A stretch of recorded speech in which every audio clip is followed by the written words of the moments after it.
Story മന്ദിരത്തിലേക്ക് സ്വാഗതം. നീലവിരിയിട്ട ജാലകം ഭാഗം 6. പൊടുന്നനെ ചിന്തുവിന്റെ ഓർമ്മയിലെത്തിയത് മേനക ഉണ്ണിയുടെ വാചകമാണ്. നോക്കിക്കോളൂ ചിന്തു, കല്യാണി മടങ്ങി വരും, തീർച്ച. മേനക ഉണ്ണിയെ അമാനുഷിക ശക്തിക്കുള്ള ഒരു പെണ്ണിന് പകരം ഒരു സാധാരണ സ്ത്രീയെ കരുതാൻ ആരംഭിച്ചതേയുള്ളൂ. പക്ഷേ ഇപ്പോൾ ഒരു പക്ഷേ തികച്ചും യാദൃശ്ചികമാകാം. സ്വന്തം നാവുകൾ കൊണ്ട് പറയുന്നതെല്ലാം ശരിയായി ഭവിക്കുന്ന ചിലരെക്കുറിച്ച് കേട്ടിട്ടുണ്ട്. എങ്കിലും രാവിലെ പുറപ്പെടാൻ നേരം മേനക എന്തിനത് പറഞ്ഞു? എന്നാൽ അതേക്കുറിച്ച് ആലോചിച്ച് തലപ്പുകയ്ക്കുവാൻ ചിന്തുവിന് സമയമോ സാവകാശമോ ഉണ്ടായിരുന്നില്ല. എത്രയും നേരത്തെ കല്യാണിയുടെ വീട്ടിലെത്തണം. തന്നെ വലിച്ചെറിഞ്ഞവളാണെങ്കിലും അവൾക്കൊരാപത്തുണ്ടായി എന്നറിഞ്ഞാൽ ഓടിച്ചില്ലാതിരിക്കാൻ വയ്യ. ചിന്തു അപ്പോൾ തന്നെ ബൈക്കുമെടുത്ത് വീട്ടിലെത്തി. ഏടത്തിയമ്മയാണ് വിശദമായി വിവരം അറിയിച്ചത്. രണ്ടുപേരും കൂടി രാവിലെ ബൈക്കിൽ ചുറ്റിയടിക്കുകയായിരുന്നു. ടൗണിൽ നിന്ന് വിട്ട് എവിടെയോ വെച്ചാണ് ആക്സിഡന്റ് ഉണ്ടായത്. അതുകൊണ്ടാണ് നീ അറിയാതിരുന്നത്. അപ്പോ രണ്ടുപേർക്കും അപകടമുണ്ടോ? ചിന്തുവിന് ഭയമായി. കല്യാണി ഓടയിലേക്കാണ് തെറിച്ചു വീണത്. അതുകൊണ്ട് ചില്ലറ മുറിവ് മാത്രമേ ഉള്ളത്രേ. പക്ഷേ ജയദേവൻ പാഞ്ഞു വന്ന ഒരു ലോറിയുടെ അടിയിലായിപ്പോയി. ശിരസിലൂടെയാണത്രേ വീല് കയറിയിറങ്ങിയത്. പിന്നെ ഒന്നും കേൾക്കാൻ നിന്നില്ല ചിന്തു. അവൻ ചെന്നപ്പോൾ സംസ്കാരം സംബന്ധിച്ച് കല്യാണിയുടെ ബന്ധുക്കളും ജയദേവന്റെ ബന്ധുക്കളും തമ്മിൽ ഒരു തർക്കം നടക്കുകയാണ്. അതിനിടയിൽ രോഷമൂത്ത് ജയദേവന്റെ ബന്ധുവായൊരു വൃദ്ധൻ തങ്ങളുടെ പയ്യൻ ഇത്ര പെട്ടെന്ന് മരിക്കാൻ കാരണം പെൺകുട്ടിയുടെ ജാതകദോഷമാണെന്ന് ആരോപിക്കാനും മടിച്ചില്ല. ഒടുവിൽ മൃതദേഹം ജയദേവന്റെ ആളുകൾ തന്നെ കൊണ്ടുപോയി. ചിന്തു മുട്ടുത്തും പൂമുഖത്തുമായി നിന്നതേയുള്ളൂ. ചന്തുവും എവിടെയുണ്ടായിരുന്നു. കല്യാണി എങ്ങനെയേട്ടാ, അവൾക്ക് പിടിച്ചു നിൽക്കാൻ കഴിയുന്നുണ്ടോ? ചന്തു ചോദിച്ചു. ചന്തു ഒന്ന് മൂളുക മാത്രം ചെയ്തു. മൃതദേഹം കൊണ്ടുപോകും വരെ അവർ രണ്ടുപേരും അവിടെ തന്നെ ചുറ്റിപ്പറ്റി നിന്നു. തിരികെ വീട്ടിലെത്തിയ ചിന്തു സ്വന്തം മുറിയിൽ കയറി വാതിലടച്ചു. തനിച്ചായപ്പോൾ വീണ്ടും മേനക അവന്റെ കണ്ണിൻമുന്നിലെത്തി. ഇതിന് പിന്നിൽ മേനകയുണ്ടോ? കല്യാണിയെ തനിക്ക് മടക്കിത്തരാൻ വേണ്ടി. പിറ്റേന്ന് ഡ്യൂട്ടി കഴിഞ്ഞ ഉടൻ ചിന്തു നേരെ ഗോപാലപുരത്തിനാണ് ചെന്നത്. മേനകയ്ക്ക് ദിവ്യ നേത്രങ്ങളുണ്ടെങ്കിൽ അവൾ ഇതിനകം സംഭവം അറിഞ്ഞിട്ടുണ്ടാകുമല്ലോ. അതുകൊണ്ട് തിരികെ പോരാൻ നേരമാണ് ചിന്തു വിവരം മേനകയോട് പറഞ്ഞത്. അറിഞ്ഞപ്പോൾ മേനകയിൽ വല്ലാത്ത ഞെട്ടലുണ്ടായി. അവൾ കണ്ണുപിടിച്ച് കുറെ സമയം നിശ്ചലം നിന്നു. പിന്നെ നിശ്വസിച്ചു. ഷോ, കഷ്ടം. ചിന്തുവിന്റെ മുഖം കറുത്തു. എന്ത് കഷ്ടം? കല്യാണി തിരിച്ചു വരുമെന്ന് കഴിഞ്ഞ ദിവസം പ്രവചിച്ചത് മറ്റാരുമല്ലല്ലോ. ഇനിയിപ്പോൾ തിരിച്ചു വരാമല്ലോ. ജയദേവൻ ഒഴിഞ്ഞു പോയില്ലേ? മേനകയിൽ വല്ലാത്ത വിമ്മിട്ടം പ്രകടമായി.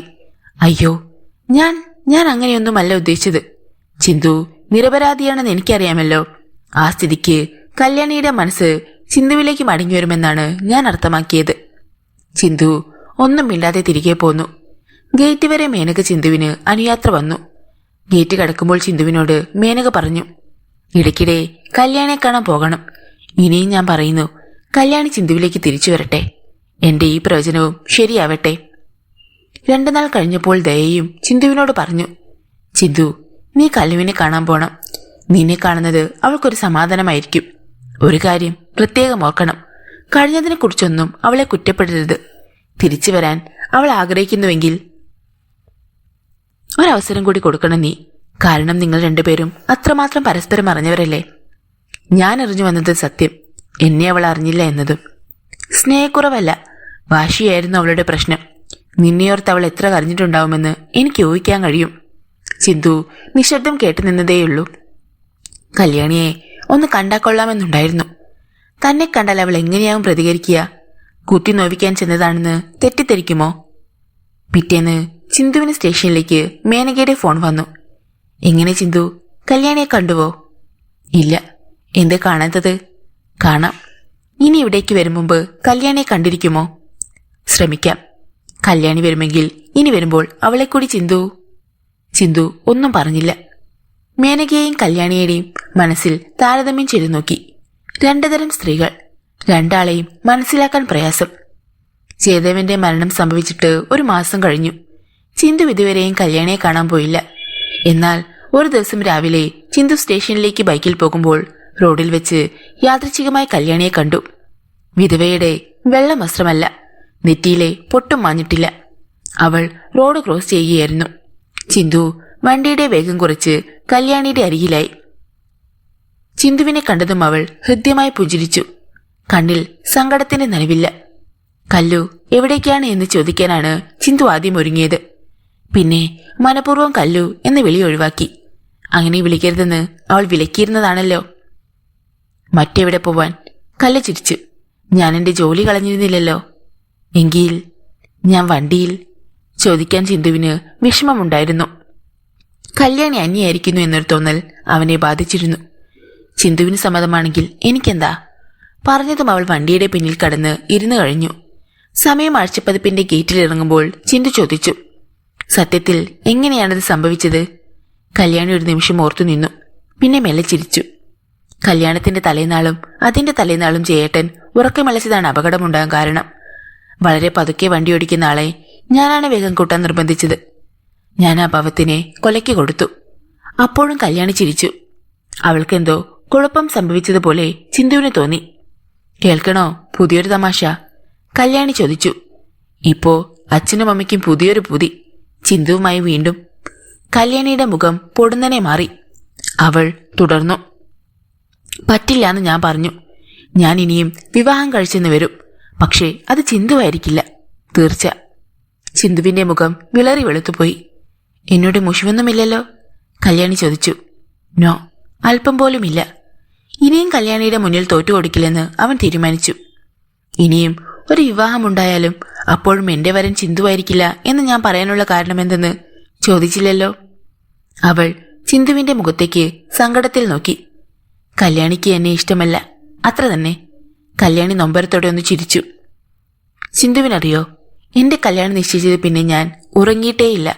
മനസ്സമാധാനം എന്തെന്ന് അറിഞ്ഞിട്ടേയില്ല. പിന്നീട് ഞാൻ ഉറങ്ങുന്നത് ചേട്ടൻ മരിച്ച അന്ന് രാത്രിയിലാണ്. വളരെ വിചിത്രമായി ചിന്തുവിന് തോന്നിയേക്കാം, എങ്കിലും സത്യമാണ്. ഒടുവിലായപ്പോൾ ചിന്തുവിന്റെ തെറ്റ് പൊറുക്കാനും ചിന്തുവിലേക്ക് തിരിച്ചു വരാനും ഞാൻ മോഹിച്ചു. പക്ഷേ അപ്പോഴേക്കും തീരുമാനമെടുക്കാനുള്ള എന്റെ അവകാശം നഷ്ടമായിരുന്നു. ഇനിയിപ്പോ ഇതൊക്കെ പറഞ്ഞിട്ടെന്താ?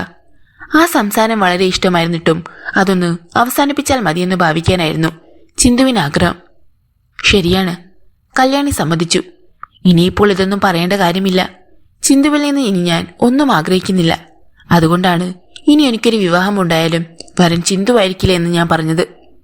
എന്നാൽ ചിന്തുവിനോടുള്ള എന്റെ സ്നേഹം ഒളിച്ചു വെക്കാനും ഞാൻ തയ്യാറല്ല. ചിന്തുവിനെ അഗാധമായി സ്നേഹിക്കുന്നത് കൊണ്ടുകൂടിയാണ് ഇനിയും ചിന്തുവിനെ എന്നോട് അടുപ്പിക്കാൻ ഞാൻ ഇഷ്ടപ്പെടാത്തത്. ഞാനൊരു രണ്ടാം കെട്ടുകാരി. ചിന്തുവിന് ഞാൻ കൊള്ളില്ല. കല്യാണിയുടെ സ്വരമിടറി. അതുകൊണ്ട് നമുക്കിനിയും നല്ല സുഹൃത്തുക്കളായി അകന്നുനിന്ന് സ്നേഹിക്കാം. പറഞ്ഞതും കല്യാണി തിരിഞ്ഞു നടന്നു. സമയം ആഴ്ചപ്പതിപ്പിന്റെ ഗേറ്റിനുള്ളിൽ കടന്ന് അവൾ മറഞ്ഞു. അവൾ പോയി കുറെ സമയം കൂടി കഴിഞ്ഞ ശേഷമാണ് ചിന്തു ബൈക്ക് സ്റ്റാർട്ടാക്കിയത്. കല്യാണി അവന്റെ മനസ്സിൽ അത്ഭുതമായി. മേനകയ്ക്കൊപ്പം തന്നെ പോന്ന അത്ഭുതം. മേനകയെ, അവളുടെ ജീവിതവും സാഹചര്യവും അവളെ ചുറ്റിപ്പറ്റിയുള്ള വിചിത്ര കഥകളുമാണ് അസാധാരണയാക്കുന്നത്. കല്യാണിയുടെ പ്രത്യേകത അവളുടെ മനസ്സാണ്. ചിന്തു സ്റ്റേഷനിലെത്തി 10 മിനിറ്റ് കഴിഞ്ഞപ്പോൾ മേനകയുടെ കോൾ വന്നു. കല്യാണിയെ കണ്ടുവോ? ആ ചോദ്യം കേട്ടപ്പോൾ അവന് ദേഷ്യം വന്നു. അവൻ ഫോൺ വെച്ചു. കല്യാണിയുടെ നഷ്ടം ഓർമ്മ വരുമ്പോഴാണ് തനിക്ക് മേനകയോട് ദേഷ്യമുണ്ടാവുന്നത്. വൈകിട്ട് കല്യാണിയുടെ ഓഫീസ് ടൈം തീരുന്നതിന് മുമ്പ് ചിന്തു സമയത്തിന്റെ ഗേറ്റിലെത്തി. പുഞ്ചിരിയോടെ കല്യാണി ഇറങ്ങി വന്നു. എന്തേ ഇന്ന്? അവൾ ചോദിച്ചു. കല്യാണിക്ക് എന്നോട് സ്നേഹമുള്ളതുപോലെ എനിക്ക് കല്യാണിയോടും സ്നേഹമുണ്ട്. അതൊളിച്ചു വെക്കാൻ ഞാനും തയ്യാറല്ല. നല്ല സുഹൃത്തുക്കളായെങ്കിലും നമുക്ക് തുടരാം. കല്യാണിയുടെ മുഖം മങ്ങി. അവൾക്ക് തന്നെ ഒഴിവാക്കിയാൽ കൊള്ളാമെന്നുണ്ടെന്ന് തോന്നി. രാവിലത്തെ മൂഡിലല്ല അവൾ. നമുക്ക് നല്ല സുഹൃത്തുക്കളായി തന്നെ തുടരാം, കല്യാണി പറഞ്ഞു. പക്ഷെ നമ്മളൊരിക്കലും പഴയതുപോലെയാവില്ല. ചിന്തു കല്യാണിയുടേതാണെന്നോ കല്യാണി ചിന്തുവിൻ്റെതാണെന്നോ രണ്ടാളും കരുതാൻ പാടില്ല. ആളുകളെ കൊണ്ട് അങ്ങനെ തോന്നിപ്പിക്കാനും പാടില്ല. കരയാൻ എനിക്കിനി വയ്യ. അവർ സംസാരിച്ച് നിൽക്കെ ജിജോ മാനുവലിന്റെ സ്കൂട്ടറിൽ കയറി വന്നു. കല്യാണി അതിൽ കയറിപ്പോയി. മുഖത്തടിയേറ്റതുപോലെയാണ് ചിന്തുവിന് തോന്നിയത്. ഇതിലേറെയായി ഒരു പെണ്ണിൽ നിന്ന് അപമാനമുണ്ടാവാനില്ല. ചിന്തു ബൈക്ക് സ്റ്റാർട്ടാക്കി. വീട്ടിലേക്കല്ല, നേരെ ഗോപാലപുരത്തേക്ക്. മേനകയിൽ അത്ഭുതഭാവമൊന്നും കണ്ടില്ല. എനിക്കറിയാമായിരുന്നു ചിന്തു വരുമെന്ന്. ആ കണ്ണുകൾ അങ്ങനെ പറയുന്നതായി ചിന്തുവിന് തോന്നി. മേനക ആര് തന്നെയും ആവട്ടെ, പക്ഷേ അവൾക്ക് തന്റെ കല്യാണിയേക്കാൾ ഹൃദയാലുത്വമുണ്ട്. നോവുന്ന ഹൃദയത്തെ മനസ്സിലാക്കാനുള്ള കഴിവുണ്ട്. തൊട്ട് തലോടി സ്വാന്തനിപ്പിക്കാനുള്ള വിവേകമുണ്ട്. ചിന്തുവിന്റെ അവസ്ഥ എനിക്ക് നന്നായി മനസ്സിലാവുന്നുണ്ട്, മേനക പറഞ്ഞു. വൈകുണ്ഠം കൊട്ടാരത്തിന്റെ മുറ്റത്തെ അശോകമര ചുവട്ടിലായിരുന്നു അവർ. അഭിമുഖമായിട്ട ചൂരൽ കസേരകളിൽ. എനിക്ക് കല്യാണിയോട് പ്രതികാരം ചെയ്യണം. അതും എനിക്ക് മനസ്സിലാവും. ഉപേക്ഷിക്കപ്പെട്ടവർ സ്ത്രീയായാലും പുരുഷനായാലും ഒരേ ചിന്തയാണ്, പ്രതികാരം. പെണ്ണ് പലപ്പോഴും പ്രതികാരം ചെയ്യുന്നത് തന്നെ തന്നെ കൊന്നിട്ടാവും. പുരുഷൻ തന്നെ ഉപേക്ഷിച്ചവരെ കൊന്നിട്ടും. രണ്ടായാലും ലഭിക്കുന്നത് താൽക്കാലികമായൊരു സമാധാനം മാത്രം. തൊട്ട നിമിഷം മുതൽ നാം പശ്ചാത്തപിക്കാൻ തുടങ്ങും. അനുഭവത്തിൽ നിന്നാണ് പറയുന്നത്. അനുഭവത്തിൽ നിന്നോ? അതെ. മേനകയുടെ മുഖം വല്ലാതെ വലിഞ്ഞു മുറുകി. കണ്ണുകൾ ധൃതിയിൽ അടഞ്ഞു തുറന്നു. അപ്പോൾ മേനക ആരോടെങ്കിലും പ്രതികാരം ചെയ്തിട്ടുണ്ടോ? മേനകയിൽ ഒരു ഞെട്ടലുണ്ടായി. അത് മാത്രമായിരുന്നു അവളുടെ മറുപടി. പെണ്ണുങ്ങളുടെ രീതി വെച്ച് തന്നെ തന്നെ കൊന്നിട്ടായിരുന്നെങ്കിൽ പ്രതികാരമെങ്കിൽ മേനക ഇപ്പോഴിവിടെ ഉണ്ടാവില്ല. അങ്ങനെയെങ്കിൽ മേനക ഒരു കൊലപാതകയായിരിക്കുമല്ലോ, ഉപേക്ഷിച്ചവനെ കൊന്നിട്ട്. ചിന്തു മെല്ലെ ചിരിച്ചു. മേനകയുടെ മുഖം രക്തശൂന്യമായി. അവൾ മെല്ലെ കിതയ്ക്കാനും ആരംഭിച്ചു. കൊല ചെയ്തിട്ടില്ല, കൊല്ലും ഞാൻ. മേനകയുടെ ശബ്ദം വിറച്ചു. അതിനാണ് ഞാൻ ജീവിച്ചിരിക്കുന്നത്. ഇപ്പോൾ മേനക മുൻപൊന്നും കണ്ടവളല്ല എന്ന് ചിന്തുവിന് തോന്നി. പ്രതികാര ദുർഗയായ ഒരു പുതിയ സ്ത്രീ. ആരെയാണ് കൊല്ലുന്നത്? ചിന്തു ചോദിച്ചു. മേനക മറുപടി പറഞ്ഞില്ല. സ്നേഹത്തിൽ കുടുക്കി നേടേണ്ടതെല്ലാം നേടിയിട്ട് നിഷ്കരണം വലിച്ചെറിഞ്ഞ കാമുകനെയാണോ? അപ്പോഴും മേനക ശബ്ദിച്ചില്ല. സന്ദീപ് ചക്രവർത്തി എന്നല്ലേ അയാളുടെ പേര്? മെഡിക്കൽ കോളേജിൽ വിളിച്ചുള്ള ചങ്ങാതി. പെട്ടെന്ന് മേനക ചിന്തുവിനെ നോക്കി പുഞ്ചിരിച്ചു. സന്ദീപിനെ പറ്റി ഞാൻ ചിന്തുവിനോട് പറഞ്ഞിട്ടുണ്ടല്ലോ, ഇല്ലേ? അല്പം. ആ പേര് മാത്രം. എങ്കിലും അത് ഓർത്തിരിക്കുന്നുണ്ടല്ലോ. ചിലതൊക്കെ ഞാൻ പ്രത്യേകം ഓർത്തിരിക്കും. ചിലർ പറയുന്നതെല്ലാം. തങ്ങൾ മെല്ലെ ഒരു റൊമാൻറ്റിക് മൂഡിലേക്ക് കടക്കുകയാണെന്ന് ചിന്തുവിന് തോന്നി. അതവനെ സന്തോഷിപ്പിക്കുകയും ചെയ്തു. കല്യാണിയെ മറക്കണം. അവളുടെ നിഴൽ പോലും തന്റെ മനസ്സിനെ ബാധിക്കാൻ പാടില്ല. ചിന്തുവിന് ക്ഷേത്രങ്ങൾ ഇഷ്ടമാണോ? അങ്ങനെയൊന്നുമില്ല. എനിക്ക് ക്ഷേത്രങ്ങൾ വലിയ ഇഷ്ടമാണ്. ക്ഷേത്ര പരിസരത്ത് ജീവിക്കാൻ ഒരു വെള്ളരിപ്രാവിന്റെ ജന്മം ഞാൻ കൊതിച്ചു പോയിട്ടുണ്ട്. ഗുഡ്. മേനകയുടെ സംസാരം കേട്ടിരിക്കാൻ സുഖമുണ്ട്. പക്ഷേ നഗരത്തിലെ ക്ഷേത്രങ്ങളോട് എനിക്ക് കമ്പമില്ല. ഗ്രാമത്തിലെ തിരക്കൊഴിഞ്ഞ പഴയ ക്ഷേത്രങ്ങളാണ് എനിക്കിഷ്ടം.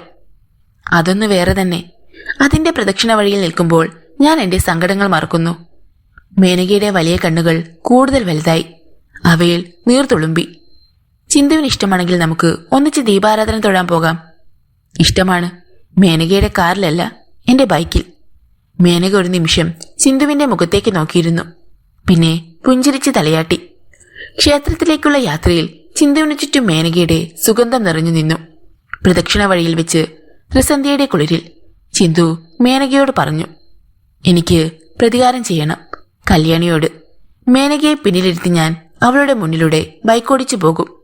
മേനക പൊട്ടിച്ചിരിച്ചു. എന്താ ചിരിക്കുന്നത്? ചിന്തു ചോദിച്ചു. ചിന്തു എനിക്ക് കൽപ്പിച്ച സ്ഥാനമോർത്ത്. കല്യാണിയോട് പ്രതികാരം ചെയ്യാനുള്ള ഒരു വഴി മാത്രമാണോ ചിന്തുവിന് ഞാൻ? അല്ല, മറ്റെന്തൊക്കെയോ കൂടി പറയണമെന്നുണ്ടായിരുന്നു ചിന്തുവിന്. പക്ഷേ വാക്കുകൾ കിട്ടിയില്ല. തിരികെ വൈകുണ്ഠം കൊട്ടാരത്തിലെത്തി മുകളിലേക്കുള്ള കോണി കയറുമ്പോഴാണ് അവന് തുറന്നു പറയാനുള്ള തന്റെ ഇടമുണ്ടായത്. ഉണ്ണിയമ്മേ, നിന്നെ എനിക്ക് വിവാഹം കഴിക്കണം. പറഞ്ഞതും കോണിപ്പടിയിൽ വെച്ച് തന്നെ ചിന്തു മേനകയെ വാരി നെഞ്ചോട് ചേർത്തു. മേനക കുതറി മാറിയില്ല. എന്നെക്കാളധികം ഞാൻ നിന്നെ സ്നേഹിക്കുന്നു. സ്നേഹം കൊണ്ട് നിന്നെ മൂടാൻ എനിക്ക് കഴിയും. ചിന്തുവിൻ്റെത് ഒരു തരം പുലമ്പലായിരുന്നു. എല്ലാം നഷ്ടപ്പെട്ടവനാണ് ഞാൻ. എന്നോടൽപ്പം കരുണ. നഷ്ടപ്പെടുത്തിയവൾ ഞാനാണല്ലോ. മേനക പറഞ്ഞു. എന്നെ കൊന്നുകൊള്ളൂ. എന്നെ എന്ത് വേണമെങ്കിലും. മേനകയും വല്ലാത്തൊരു മാനസികാവസ്ഥയിലെത്തിയിരുന്നു. കൊല്ലുകയല്ല എനിക്ക് വേണ്ടത്, സ്നേഹിക്കുകയാണ്, സ്നേഹിക്കപ്പെടുകയാണ്. ചിന്തു അറിയിച്ചു. സ്നേഹിക്കാൻ എനിക്കാവില്ല കുട്ട. ഇരു കൈകളും ഉയർത്തി ചിന്തുവിന്റെ ശിരസിൽ തലോടിക്കൊണ്ടാണ് മേനക പറഞ്ഞത്. സ്നേഹിക്കപ്പെടാൻ എനിക്ക് ഒരർഹതയുമില്ല. ഗോപാലപുരത്തുള്ള എന്നെപ്പറ്റി എന്താണ് പറയുന്നതെന്ന് ചിന്തുവിന് അറിവുള്ളതല്ലേ? ഗോപാലപുരത്തുള്ളവർ മേനക ഉണ്ണിയെ കണ്ടത് വളരെ അകലെ നിന്നാണ്. ഞാനിതാ ഇത്രയും അടുത്ത്. ഇല്ല ചിന്തു, ചിന്തുവും വളരെ അകലെയാണ്. മേനക ഉണ്ണിയുടെ തൊലിയിൽ തൊട്ട് തന്നെ അവളുമായി അടുത്തുവെന്ന് കരുതണ്ട. മേനക, എല്ലാം എന്നോട് പറയൂ. മേനക ആരായാലും ചിന്തുവിനത് പ്രശ്നമല്ല. മേനകയ്ക്ക് എന്നേക്കാൾ ഒരു വയസ്സ് കൂടുതലുണ്ടായിരിക്കാം. അതും എനിക്ക് പ്രശ്നമല്ല. ഒരു വയസ്സോ? മേനക ചോദിച്ചു. ഞാൻ കാലാതീതയാണെന്നല്ലേ ഗോപാലപുരത്തുള്ളവർ പറയുന്നത്? അവരെ വിട്. ഞാൻ നിന്നെ സ്നേഹിക്കുന്നു. എനിക്കത് തിരിച്ചു കിട്ടണം. സ്നേഹിക്കാൻ ഹൃദയം ആവശ്യമാണ്. എന്റെ ശരീരത്തിനുള്ളിൽ ഹൃദയത്തിന്റെ ആകൃതിയുള്ള ഒരു മഞ്ഞുകട്ടിയാണ്. പറയൂ, അതെങ്ങനെയാണ് സംഭവിച്ചത്? എനിക്കതേക്കുറിച്ച് അറിയണം. അതിനു മറുപടി പറയാതെ ചിന്തുവിനെ തന്നെ മേനക നിർനിമിഷം നോക്കി നിന്നു. ഏതാനും നിമിഷങ്ങൾ. പിന്നെ തിരിഞ്ഞ് പടിക്കെട്ടുകൾ കയറി. അല്പനേരം ശങ്കിച്ചു നിന്നിട്ട് ചിന്തുവും പടികൾ കയറി. അവർ ഇടനാഴിയിലെത്തി. പറയൂ, എനിക്കറിയണം, ചിന്തു വീണ്ടും ആവശ്യപ്പെട്ടു. മേനക ചിന്തുവിനെ നോക്കി മന്ദഹസിച്ചു. ഒറ്റ വാക്കിൽ പറഞ്ഞു തീർക്കാവുന്ന കഥയല്ലത്. ദില്ലിയിലെ ഞങ്ങളുടെ ഫ്ലാറ്റിനെ കുറിച്ച് പറഞ്ഞത് ഓർക്കുന്നുണ്ടാവുമല്ലോ? വ്യക്തമായി ഓർക്കുന്നുണ്ട്. മെഡിക്കൽ കോളേജിലെ ദിനങ്ങൾ, സന്ദീപ് എന്ന കൂട്ടുകാരൻ, അങ്ങനെ. അതെ, സന്ദീപ്. മേനകയുടെ മുഖം ചുവന്നു തൊടുത്തു. ഒരേ വർഷമാണ് ഞങ്ങൾ MBBSന് ചേർന്നത്. ക്ലാസ്സിലെത്തി ഞാൻ ആദ്യം പരിചയപ്പെട്ടവരുടെ കൂട്ടത്തിൽ സന്ദീപും ഉണ്ടായിരുന്നു. ആ ബാച്ചിലെ മികച്ച വിദ്യാർത്ഥികളിൽ രണ്ടാമതായിരുന്നു സന്ദീപ്. ഒന്നാമത് മേനക തന്നെയായിരുന്നുവെന്ന് ഞാൻ വിശ്വസിക്കുന്നു. മികച്ച വിദ്യാർത്ഥികളായിരുന്നതുകൊണ്ട് ഞങ്ങൾക്ക് പരസ്പരം മതിപ്പുണ്ടായി. ഒടുവിൽ ഹൃദയങ്ങൾ അടുത്തു.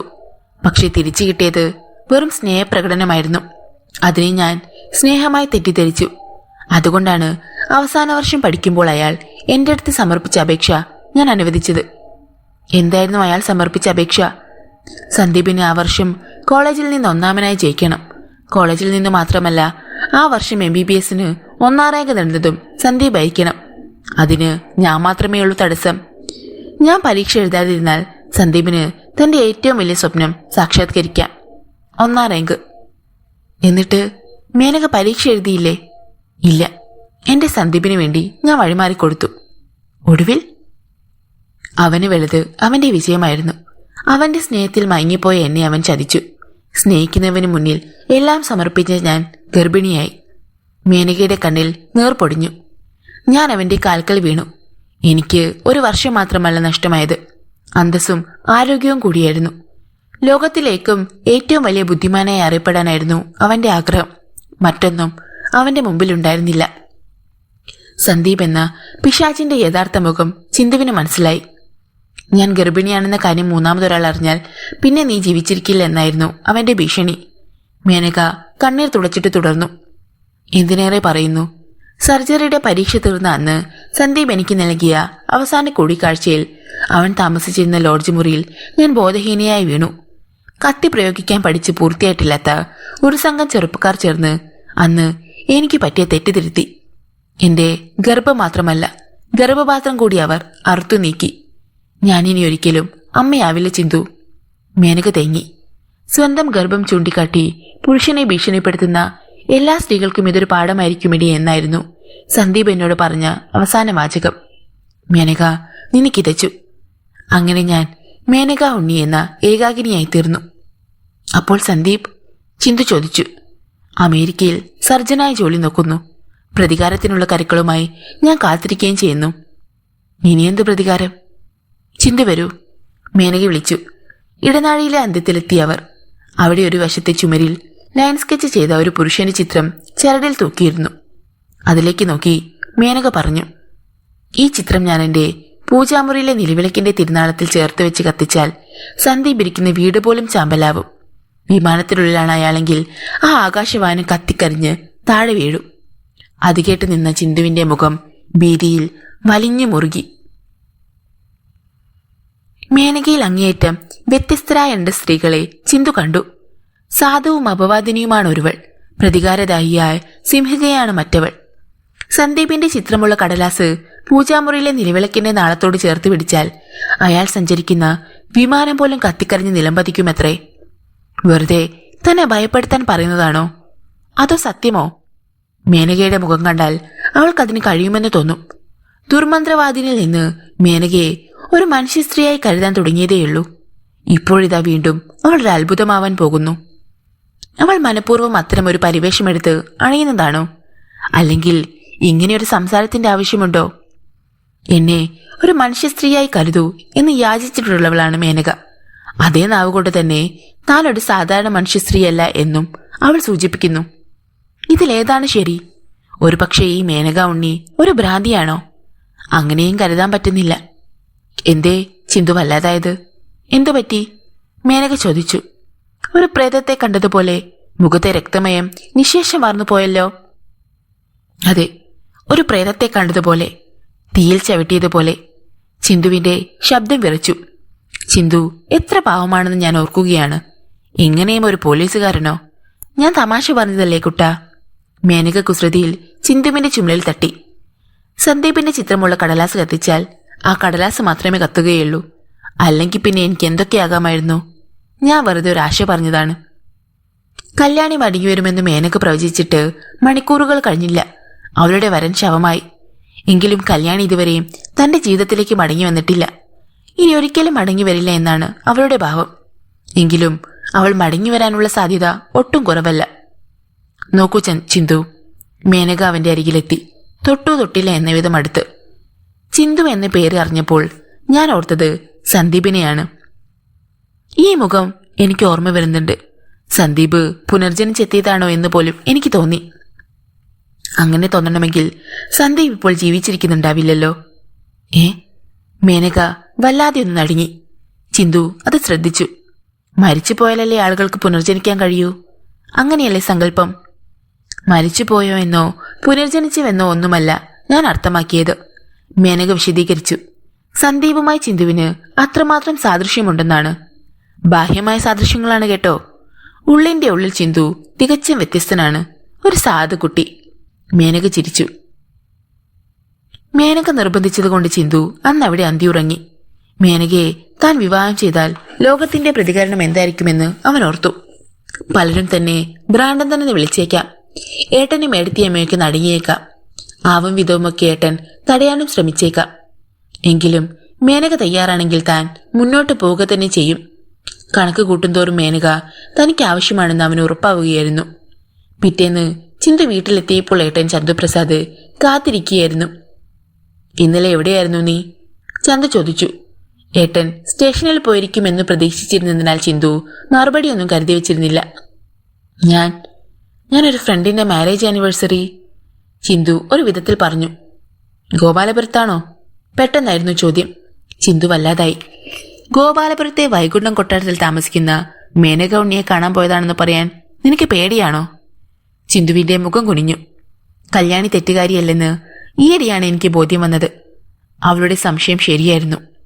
ചിന്തു ശബ്ദിച്ചില്ല. എന്താ നിന്റെ ഉദ്ദേശം? ചന്തുവിന്റെ സ്വരമുയർന്നു. ചിന്തു അനങ്ങിയില്ല. ചിന്തു മറുപടി പറയാതിരുന്നപ്പോൾ ചന്തുപ്രസാദ് തുടർന്നു. ആ ബന്ധം നീ എത്രയും പെട്ടെന്ന് അവസാനിപ്പിക്കണം. നിനക്ക് ചേർന്ന ബന്ധമല്ലത്. അവൾ യക്ഷിയാണെന്നോ മന്ത്രവാദിനിയാണെന്നോ വേശ്യയാണെന്നോ ഏതാണ് ഏട്ടൻ പറയാൻ പോകുന്നത്? ഇതൊന്നുമല്ല. നിനക്ക് അവളെക്കുറിച്ചൊരു ചുക്കും അറിയില്ലെന്ന് മനസ്സിലായി. പിന്നെ? ഇപ്പോൾ അതേക്കുറിച്ച് നിന്നോട് പറയാൻ എനിക്ക് അവകാശമില്ല. കാര്യമുണ്ടട്ടാണ് ഞാൻ പറയുന്നതെന്ന് മാത്രം കരുതിക്കോളൂ. ഏട്ടൻ പറയുന്നത് എനിക്ക് മനസ്സിലാകുന്നില്ല. ഗോപാലപുരത്തെ തെരുവുവാസികൾ വേറെയും പലതും പറയുന്നുണ്ടാവാം. മേനകയെക്കുറിച്ച് ഏട്ടനുള്ള പരാതി മാത്രം പറഞ്ഞാൽ മതി. ചിന്തു ആവശ്യപ്പെട്ടു. വെറുതെ കാടിലും പടർപ്പിലും തല്ലണ്ട. ഒന്നുകൂടി ഞാൻ തുറന്നു പറഞ്ഞേക്കാം. ഞാൻ മേനകയെ കല്യാണം കഴിക്കാൻ തീരുമാനിച്ചിരിക്കുകയാണ്. ആരെതിർത്തിട്ട് കാര്യമില്ല. ചന്തുപ്രസാദ് ചാടി എഴുന്നേറ്റു. നിന്നെ അനിയനായല്ല മകനായാണ് ഞാൻ വളർത്തിയത്. നീ നശിക്കാൻ ഞാൻ അനുവദിക്കില്ല.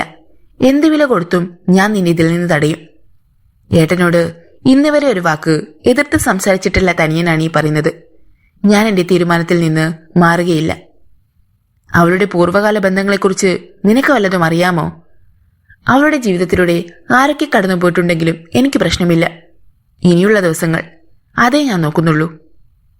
ഇനി എന്തു പറയുമെന്നറിയാതെ ചന്തു അല്പനേരം വിഷമിച്ചു നിന്നു.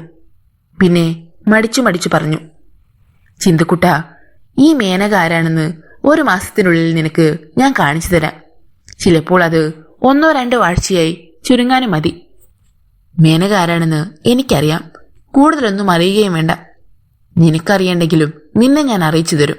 അതെന്റെ ആവശ്യമാണ്. കാരണം നീ എന്റേതാണ്. ലോകത്തിൽ മറ്റൊരേട്ടനും സ്വന്തം അനിയനെ ഇതുപോലെ സ്നേഹിക്കുന്നുണ്ടാവില്ല. നിന്റെ ജീവിതം നശിച്ചു പോയാൽ ഞാൻ പിന്നെ സുഖമായി ജീവിച്ചിട്ടിരുന്നെന്ത്? എന്റെ ജീവിതം എങ്ങനെ നശിക്കുമെന്നാണ് ഏട്ടൻ പറയുന്നത്? ചിരിയോടെയാണ് ചിന്തു ഏട്ടന്റെ നേർക്ക് നോക്കിയത്. ചന്തുവിന്റെ മുഖത്ത് ചിരി വന്നില്ല. കല്യാണി നീയുമായുള്ള വിവാഹ തീരുമാനം മാറ്റിയതിന്റെ കാരണം ചികർന്ന് ചെന്നപ്പോഴാണ് ഞാൻ മേനകയെക്കുറിച്ച് അറിഞ്ഞത്. എന്റെ അനിയനുമായി ബന്ധമുള്ള സ്ത്രീ എന്ന നിലയ്ക്ക് അവളെക്കുറിച്ച് കൂടുതൽ അറിയാൻ എനിക്ക് ജിജ്ഞാസ തോന്നി. അന്വേഷിച്ചിറങ്ങിയപ്പോൾ പലതും ഞാൻ അറിഞ്ഞു. യക്ഷിയോ മന്ത്രവാദിനിയോ വേശിയോ എന്നല്ല, അതൊക്കെ തിരിച്ചു തള്ളാൻ എനിക്കും കഴിയും. പിന്നെ ഞാനൊരു പോലീസ് ഉദ്യോഗസ്ഥനാണ്, വിദ്യാസമ്പന്നവുമാണ്. സാമാന്യ ബുദ്ധിയുണ്ടെന്നാണ് അഹന്ത. അതുകൊണ്ട് അവളെക്കുറിച്ച് ഞാൻ കൂടുതൽ അന്വേഷിച്ചു. ഇപ്പോഴും അന്വേഷിച്ചുകൊണ്ടിരിക്കുന്നു. എന്റെ അന്വേഷണ റിപ്പോർട്ട് കിട്ടിയ ശേഷമേ നീ അവളെ വിവാഹം ചെയ്യാൻ പാടുള്ളൂ. അത്രയെങ്കിലും പരിഗണന നീ നിന്റെ ഏട്ടന് നൽകണം. ചിന്തുവിൽ നേരിയൊരു പതർച്ചയുണ്ടായി. അവൻ പകപ്പോടെ ഏട്ടനെ നോക്കി. ചിന്തൂട്ടാ, ചന്തു അനിയന്റെ ചുമലിൽ തട്ടി. നല്ല കാര്യങ്ങൾക്കൊന്നും എതിര് നിൽക്കുന്നവനല്ല നിന്റെ ഏട്ടൻ. നിസ്സാര തെറ്റുകൾ പൊറുക്കാനുള്ള മനസ്സും എനിക്കുണ്ട്. എന്നാൽ അതിനൊക്കെ അപ്പുറമാണിത്. എന്താണെന്ന് വെച്ചാ ചിന്തുവിനോട് തുറന്നു പറഞ്ഞൂടെ? പിന്നിലെത്തിയ ദയയുടേതായിരുന്നു ചോദ്യം. ചന്തുവും ചിന്തുവും ഒരുമിച്ച് തിരിഞ്ഞു നോക്കി. നോ, ചന്തു ചിരിയോടെ അറിയിച്ചു. തനിക്കിടപെടാനുള്ള പ്രശ്നമൊന്നും ഇതിനകത്തില്ല. തനിക്കറിയാമല്ലോ നമ്മുടെ ചിന്തു യാദൃശ്ചികമായ പോലീസ് കുപ്പായം അണിഞ്ഞവനാണെന്ന്. ഞാൻ പ്രേരണയും സഹായവും നൽകി. എങ്ങനെയോ അവനും സെലക്ഷൻ കിട്ടി. അത്രയേ he's totally unfit for the profession. ഇവന് വല്ല കോളേജിലും പണി കിട്ടുമോ എന്ന് ഞാനൊന്ന് ശ്രമിച്ചു നോക്കട്ടെ. പെട്ടെന്ന് ചിന്തു മുറിവിട്ട് പുറത്തേക്ക് നടന്നു. ഒരു നിമിഷം അവനെ നോക്കി നിന്ന ശേഷം ചന്തു ഭാര്യയുടെ നേർക്ക് തിരിഞ്ഞു. ഞാനൊരു ബാലിച്ചന്വേഷണത്തിലാണ്. ചിലപ്പോൾ നീയും എന്നെ സഹായിക്കേണ്ടി വരും. എല്ലാം ഞാൻ പിന്നീട് പറയാം. ഇനിയിപ്പോൾ ആവശ്യമില്ലാത്ത അന്വേഷണത്തിനൊന്നും പോവണ്ട. കല്യാണിയും ചിന്തുവും പിരിഞ്ഞു. അവരിനി ഒന്നിക്കില്ലെന്നും പറയുന്നു. ആ സ്ഥിതിക്ക് ചിന്തുവിന് ഒരാള് വേണ്ടേ? എന്തൊക്കെ കുറ്റവും കുറവും ഉണ്ടായാലും അവന്റെ മനസ്സിൽ പിടിച്ച ഒരു കുട്ടിയായിരിക്കുന്നതല്ലേ നല്ലത്. ചന്തു പെട്ടെന്ന് കൈനീട്ടി ദയയുടെ വായ പൊത്തി. ആ ആനമടേന്റെ ശരിയായ ഏട്ടത്തിയമ്മ നിനി. തലമണ്ടയ്ക്കുള്ളിൽ തനി കണിമണ്ണായാൽ എന്താ ചെയ്യുക? പിന്നെ ചെറുചെറിയോടെ ദയയുടെ വായ സ്വതന്ത്രമാക്കി. പിറ്റേന്ന് ചന്തുപ്രസാദിന്റെ പോലീസുകാർ ഗോപാലപുരത്ത് നിന്ന് കറുപ്പമ്മയെ ആരും അറിയാതെ കസ്റ്റഡിയിലെടുത്തു. മിൽമ ബൂത്തിൽ പാൽ വാങ്ങാൻ എത്തിയതായിരുന്നു ആ സ്ത്രീ. അവരെ അവർ സ്റ്റേഷനിൽ കൊണ്ടുവന്നു. കറുപ്പമ്മ ഇരിക്കൂ. CI ചന്തുപ്രസാദ് അവരെ സ്വീകരിച്ചു. എന്റെ പേര് അതല്ല. പിന്നെ മീനാക്ഷി അമ്മ. മീനാക്ഷി അമ്മയും മേനക ഉണ്ണിയും തമ്മിലുള്ള ബന്ധം? ആ കുട്ടിയുടെ വെപ്പുകാരിയാണ് ഞാൻ. നിങ്ങൾ മലയാളിയാണോ? അതെ, ഒറ്റപ്പാലത്തിനടുത്ത് മനുശ്ശേരിയാണ് എന്റെ വീട്. കുറെ നാൾ മദുരാശിയിലായിരുന്നു. അവിടെ എന്താ? ചില സിനിമാ താരങ്ങളുടെ ആയയായി ഞാൻ ജോലി ചെയ്തിട്ടുണ്ട്. നിങ്ങളെങ്ങനെ മേനകയുടെ കസ്റ്റഡിയിലെത്തി? അടുക്കളപ്പണിയും കുടുംബകാര്യങ്ങളും നോക്കാൻ ഒരാളെ വേണമെന്ന് പത്രത്തിൽ പരസ്യം കണ്ടുവന്നതാണ്. ചോദിക്കുന്ന ശമ്പളം കിട്ടുമെന്ന് എഴുതിയിരുന്നത് കൊണ്ട് എനിക്ക് താല്പര്യം വന്നത്. നിങ്ങൾക്കിപ്പോ എത്ര രൂപ ശമ്പളം കിട്ടുന്നുണ്ട്? സത്യത്തിൽ അങ്ങനെ ശമ്പളമായി ഞാനൊന്നും വാങ്ങാറില്ല. എന്റെ ആവശ്യം അറിഞ്ഞ ആ കുട്ടി തരും. ഒരു വേലക്കാരിയുടെ സ്ഥാനമല്ല എനിക്ക് ആ വീട്ടിൽ. അകന്ന ബന്ധുക്കളല്ലാതെ ഭർത്താവും മക്കളും ഒന്നും ഇല്ലാത്തത് കൊണ്ട് ഞാൻ അവിടെ തന്നെ അങ്ങ് കൂടുകയും ചെയ്തു. വൈകുണ്ഠത്തിലെത്തിയിട്ട് എത്ര കാലമായി? 4 വർഷം കഴിഞ്ഞു. മേനകയെക്കുറിച്ച് എന്താ നിങ്ങളുടെ അഭിപ്രായം? ഒരു സാധുക്കുട്ടിയാണ്. അവൾ ഇങ്ങനെ തനിച്ച് താമസിക്കുന്നത്? ജീവിതത്തിൽ തനിച്ചായി പോയാൽ പിന്നെ എന്ത് ചെയ്യും സാർ? എന്റെ തന്നെ സ്ഥിതി കണ്ടില്ലേ? ഗോപാലപുരത്ത് തന്നെയാണോ അവളുടെ യഥാർത്ഥ വീട്? എനിക്കറിയില്ല സാർ. മീനാക്ഷി അമ്മയുടെ മുഖം ദയനീയമായി. അവളുടെ ബന്ധുക്കൾ? ഒന്നും എനിക്കറിയില്ല. നിങ്ങളൊന്നും ചോദിച്ചിട്ടില്ലേ? ഇല്ല. കള്ളം. ചന്തുവിന്റെ നെറ്റിയിൽ ചുളിവുകൾ വീണു. മീനാക്ഷിയമ്മ എന്ന കറുപ്പമ്മ ധർമ്മസങ്കടത്തിലായി. മേനകയെ കാണാനായി ആരും വരാറില്ലേ? അവളെങ്ങും പോകാറില്ലേ? അതൊന്നും എനിക്കറിയില്ല. ഗോപാലപുരത്തുള്ളവർ പലതും പറയുന്നുണ്ടാവും. കല്ല് വെച്ച് നുണകൾ. ഗോപാലപുരത്തുള്ളവർ പറയുന്നതിനെ കുറിച്ചല്ല ഞാൻ ചോദിച്ചത്. ചന്തുമെല്ലെ ഇരിപ്പിടത്തിൽ നിന്ന് എഴുന്നേറ്റു. ഇങ്ങനെ പോലീസ് വിളിച്ച് അന്വേഷിക്കാൻ പോകുന്ന കുറ്റങ്ങളൊന്നും ആ കുട്ടി ചെയ്തിട്ടില്ല സാർ. മീനാക്ഷിയമ്മയുടെ സ്വരം പതറി. മീനാക്ഷിയമ്മേ. ചന്തുവിന്റെ സ്വരം ഉയർന്നു. സിനിമാ താരങ്ങളുടെ അടുത്ത് കളിക്കുന്ന കളികളൊന്നും പോലീസിന്റെ അടുത്ത് കളിക്കരുത്. മേനകയെക്കുറിച്ച് സർവ്വ വിവരങ്ങളും അറിയാതെ നിങ്ങളെ ഞാൻ വിടില്ല. മീനാക്ഷിയമ്മയിൽ വല്ലാത്തൊരു നടുക്കമുണ്ടായി. ഒരു നിമിഷത്തിന് ശേഷം ആ സ്ത്രീ വിമ്മിക്കരയാൻ തുടങ്ങി. എന്തിനാണ് നിങ്ങൾ കരയുന്നത്? അതോടെ അവരുടെ കരച്ചിലിന്റെ ശക്തി വർദ്ധിച്ചു. നിങ്ങൾ ഇങ്ങനെ പറഞ്ഞാൽ ഞാൻ നിങ്ങളെ ഒഴിവാക്കുമെന്നാണ് വിചാരം? ഇല്ല. പെട്ടെന്ന് മീനാക്ഷിയമ്മ കരച്ചിൽ നിർത്തി സാരിത്തുമ്പ് കൊണ്ട് കണ്ണുകൾ തുടച്ചു. ഞാൻ എന്താ പറയേണ്ടത്? ചോദിച്ചോളൂ. പക്ഷെ ആ സാധുക്കുട്ടിക്ക് അപകടമൊന്നും വരാൻ പാടില്ല. അത്രയുള്ളൂ എനിക്ക്. മേനക യഥാർത്ഥത്തിൽ എവിടത്തെ കാര്യമാണ്?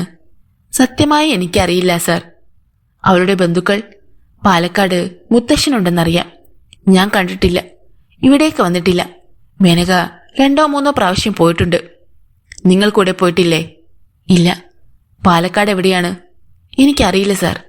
നിങ്ങൾ ചോദിച്ചില്ലേ? അവരുടെ മുഖം വല്ലാതായി. ആവശ്യമില്ലാത്ത ചോദ്യമൊന്നും ചോദിക്കാൻ പാടില്ലെന്ന് വന്ന നാൾ മുതൽ തന്നെ എന്നോട് പറഞ്ഞിട്ടുണ്ടായിരുന്നു.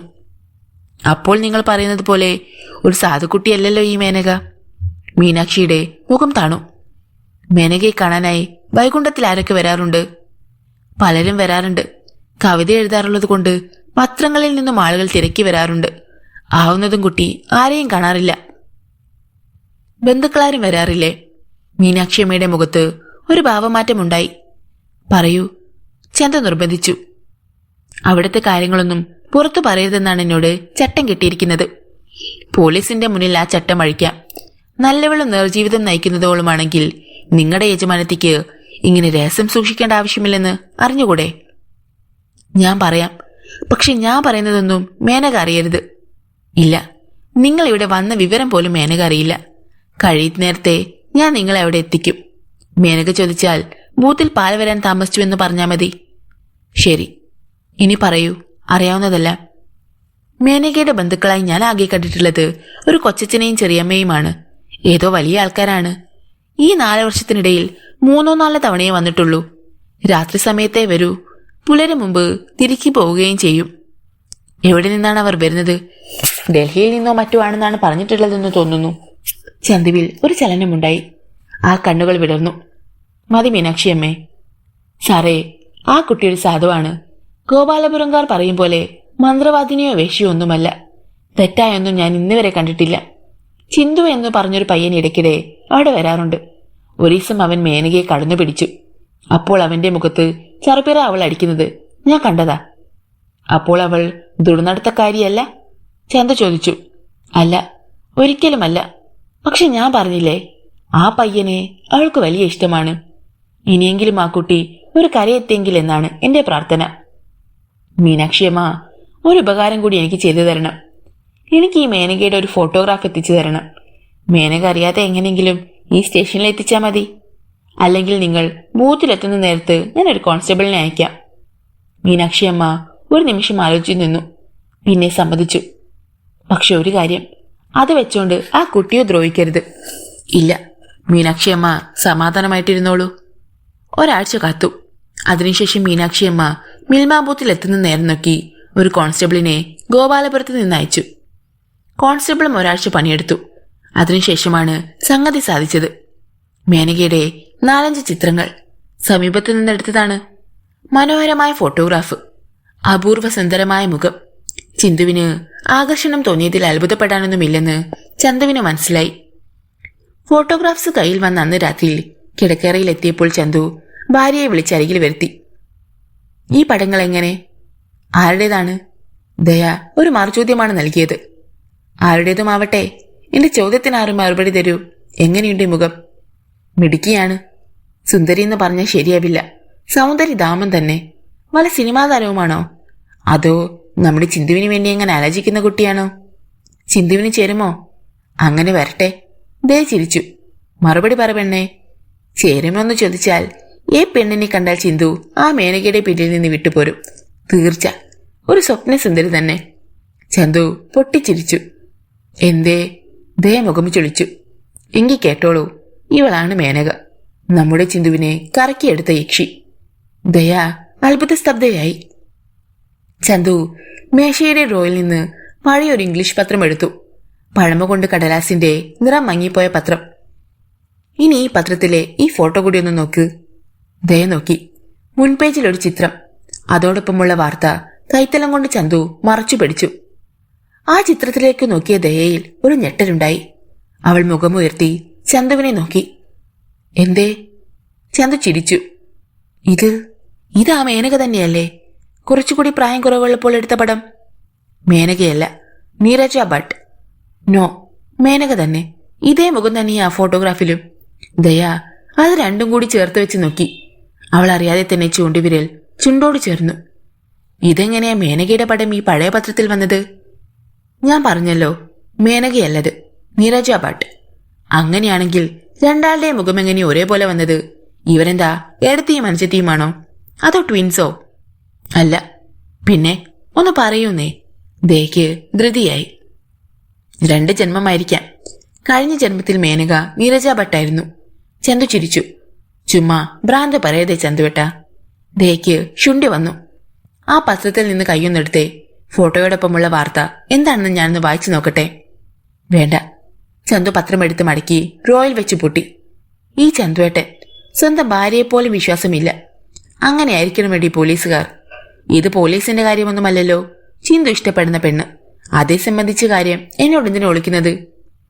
ചിന്തുവിന്റെ കാര്യമല്ല ഇത്, പോലീസിന്റെ കാര്യം തന്നെയാ. എന്ന് വെച്ചാ 5 വർഷങ്ങൾക്ക് മുമ്പ് ഡൽഹിയിൽ നിന്ന് അപ്രത്യക്ഷമായ പെൺകുട്ടിയാണ് നീരജ ഭട്ട്. അന്നു മുതൽ അവളെ പോലീസ് തിരയുന്നതാണ് ഇന്ത്യ മുഴുവൻ. വളരെ വൈകി ഇപ്പോഴാണ് അവളെ കണ്ടെത്തിയത്. ആ ക്രെഡിറ്റ് നിന്റെ ചന്തുവേട്ടനുമാണ്. അതിന് കളമൊരുക്കിയവൻ നമ്മുടെ ചിന്തൂട്ടനും. ദേയുടെ മുഖം മങ്ങി. ആരാണ് ഈ നീരജ ഭട്ട്? അതൊക്കെയുണ്ട് എല്ലാം. പിന്നെ നീരജ ഭട്ടും മേനകയും തമ്മിലുള്ള ബന്ധം? ദയ ആകാംക്ഷ കൊണ്ട് വീർപ്പുമുട്ടി. നോ ദയ, നമ്മൾ ഉറങ്ങാൻ പോകുന്നു. No more questions. ചന്തു കിടക്കയിലേക്ക് വീണു കഴിഞ്ഞു. പക്ഷേ ചന്തുവോ ദയയോ ഒന്നും ഉറങ്ങിയില്ല. പിറ്റേന്നത്തെ ദിനപത്രത്തിൽ ഒരു വിമാനാപകടത്തിന് ഞെട്ടിക്കുന്ന വാർത്തയുണ്ടായിരുന്നു.